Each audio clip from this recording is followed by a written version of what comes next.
Why hello YouTube, greetings from the Lazy Eyebrow to the second diet review for December. This is the review for Unique Toys Soundmixer, a uniclaceration scaled blaster that for the most part seems to be unheard of just based on how many people ask about it whenever I show them during my videos.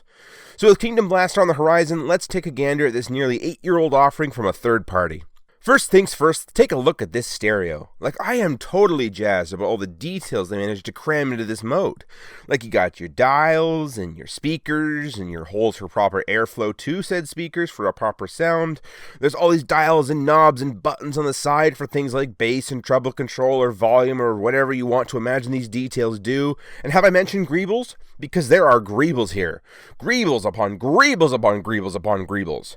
To some, this may feel like it's a bit busy in the design department, but I personally love this sort of look. All these lines that lend themselves to an aesthetic look that almost commands your visual attention.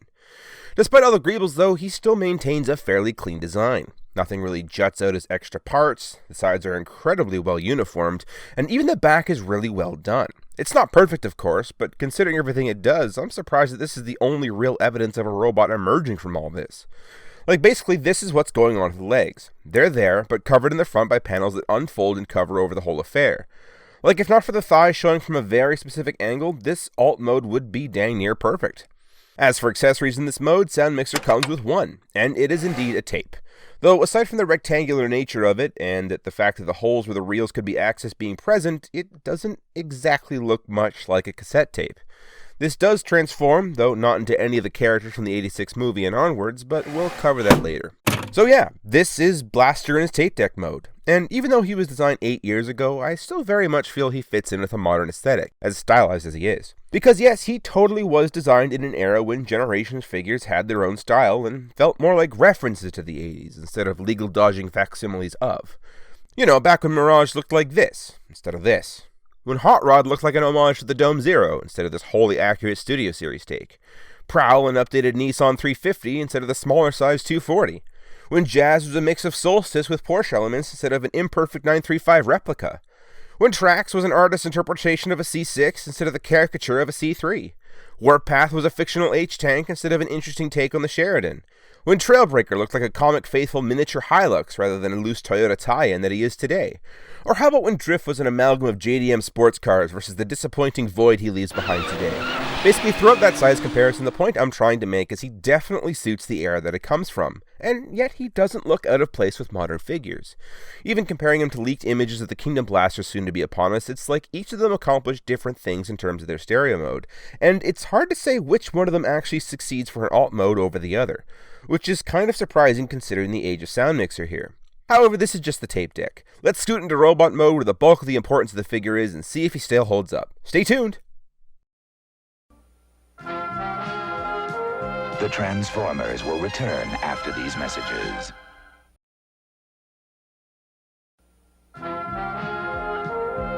We now return to the Transformers. Welcome back.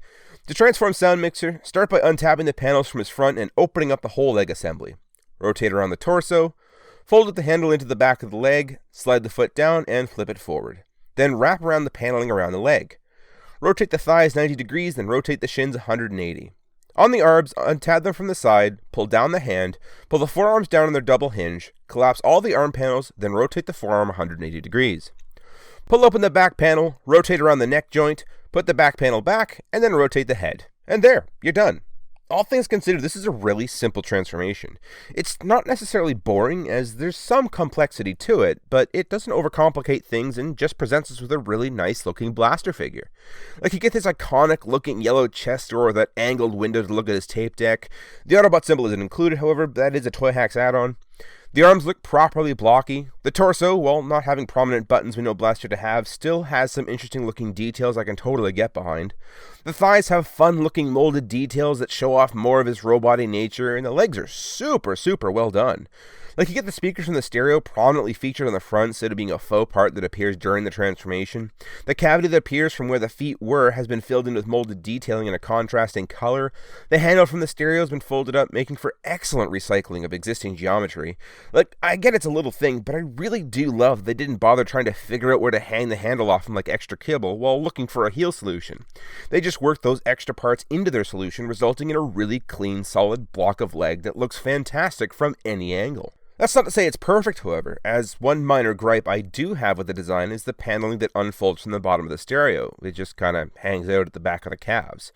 And it doesn't really clip into anything. It's minor in the sense that it doesn't matter too much, as it's super unintrusive, and it needs to move anyway to give full access to its movement of range, but it is a little thing I would have preferred.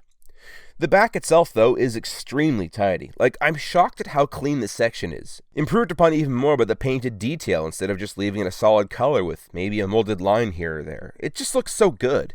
And finally, we come to the head. The design of the head itself is pretty good. You get the big dome forehead here and the little antennas on the head over there. But I've never been overly fond of the old comic or G1 toy colors. But even that's not a big deal really, as a single screw on the back is all that's keeping this 3-tier head design together, which makes it super easy to mask off any area, and a little bit of paint and you get your G1 cartoon colors.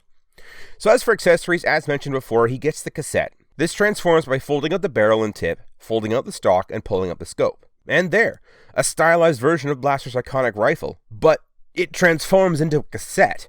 Like, how cool is that? No, it's not a perfect replica, but it hits the right visual cues of Blaster's rifle, you can't mistake it, and I can't stress enough how impressed I am that the whole thing turns into a big rectangular cassette. Like, I can totally imagine Blaster being held at gunpoint, then popping open this cassette door and tossing himself a rifle. And not only that, but somehow Unique Toys had the foresight to make the tip of the barrel 3mm compatible, so all of your favorite Blaster effects do indeed attach to the end of the rifle. Like, man, this is a really cool accessory. I mean, it's a shame that none of the character cassettes like Eject or Rewind or anyone else was made as a separate cassette pack, but I will totally take this rifle cassette. It might just be my favorite thing ever about this set. As an aside, during the writing of this script, I realized I totally forgot to take pictures of the fact that he comes with these weird armor pieces and what looks like a megaphone that doubles as a blaster. I have no clue what their origin is, but they sure are included. Anyway, let's put the rifle away and move on to articulation. The head is on a ball joint for full spin and a wide range of tilt in all directions. The shoulders move 360, which is nice, and then move out on a hinge attached to the shoulder, while the rotation is inside the shoulder. I'm not fond of this setup. I've had a few figures do it over the years. Studio Series Hot Rod comes to mind, and it makes really wonky looking poses when you need to pose using both areas of movement.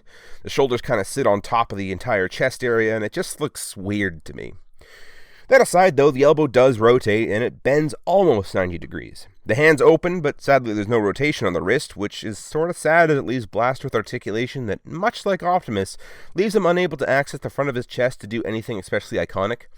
Full waist rotation, though, so that's a plus. Crotch plate moves well and clear farther than is necessary to allow for very limited forward and backward movement, but unsurprisingly, his outward movement is entirely unhindered.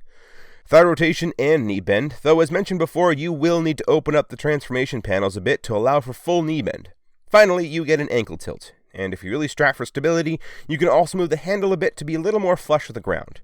So that was Unique Toys Soundmixer, a really good Voyager-sized blaster that released during the height of the Masterpiece craze, making this figure go almost unnoticed while the public eye was fixated on more expensive figures. And now that the focus seems to be entirely fixated back on your mainline chug scale, for a while, this was the only blaster you could get that would scale properly, and so many people, again just judging by how often I got asked what figure this was, were completely unaware of this figure's existence. And now Hasbro has finally stepped up to offer a proper take of the character in War for Cybertron, that is also rumored to be very easily attainable as both the tail end and opening figure of 2 chapters of War for Cybertron.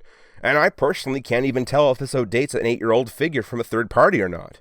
Because, yeah, he was designed with the G1 aesthetic, but only enough to fit in with your at-the-time current generation's figures. And yet, he by no means looks at a place with your modern War for Cybertron collection, which has more or less replaced the majority of the older figures of releases. And that transformable rifle? That is just the coolest thing. So long story short, I have no idea how long I'll be keeping Soundmixer around. He might stay as my definitive blaster, as, in my opinion, there are definitely some things this figure just pulls off better to me. The lack of fake speakers on the front of the legs comes to mind, for instance. And if an 8-year-old figure can give modern engineering a run for its money, I'd say Unique Toys really pulled off something special here. This has been the Lazy Eyebrow.